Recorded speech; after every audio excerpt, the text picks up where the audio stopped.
Halo teman-teman semuanya, perkenalkan, nama saya Tero Anggara, NPM 4,11870032300037, dari jurusan Teknik Elektro.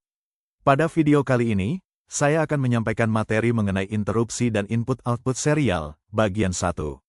Materi ini sangat penting dalam sistem mikroprosesor dan mikrokontroler karena berhubungan langsung dengan cara sistem merespons kejadian dan berkomunikasi dengan perangkat lain.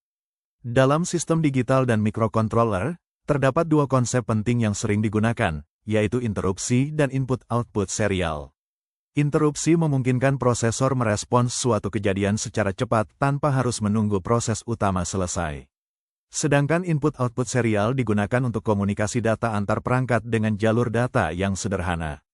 Interupsi adalah suatu mekanisme yang memungkinkan perangkat keras atau perangkat lunak menghentikan sementara proses utama yang sedang dijalankan oleh CPU. Ketika interupsi terjadi, CPU akan menghentikan sementara program utama, menjalankan interrupt service routine atau ISR. Setelah selesai, CPU kembali ke program utama. Contoh penggunaan interupsi dalam kehidupan sehari-hari adalah seperti ketika kita sedang bekerja, lalu menerima telepon penting. Kita akan berhenti sejenak untuk menjawab telepon, kemudian melanjutkan pekerjaan. Secara umum, interupsi dibagi menjadi beberapa jenis, yaitu interupsi hardware, berasal dari perangkat keras seperti tombol, sensor, atau timer. Interupsi software, dipicu oleh instruksi dalam program. Interupsi internal, berasal dari dalam CPU seperti overflow atau error. Dengan interupsi, sistem menjadi lebih efisien karena CPU tidak perlu terus-menerus melakukan pengecekan kondisi. Selanjutnya kita masuk ke input-output serial. Input-output serial adalah metode komunikasi data di mana data dikirim 1 bit per satu waktu melalui satu jalur komunikasi.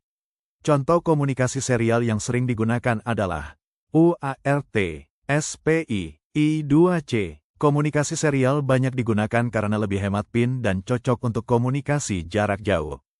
Beberapa kelebihan input-output serial antara lain, penggunaan kabel lebih sedikit, lebih stabil untuk jarak jauh, mudah diimplementasikan pada mikrokontroler. Namun, komunikasi serial umumnya memiliki kecepatan lebih rendah dibandingkan komunikasi paralel.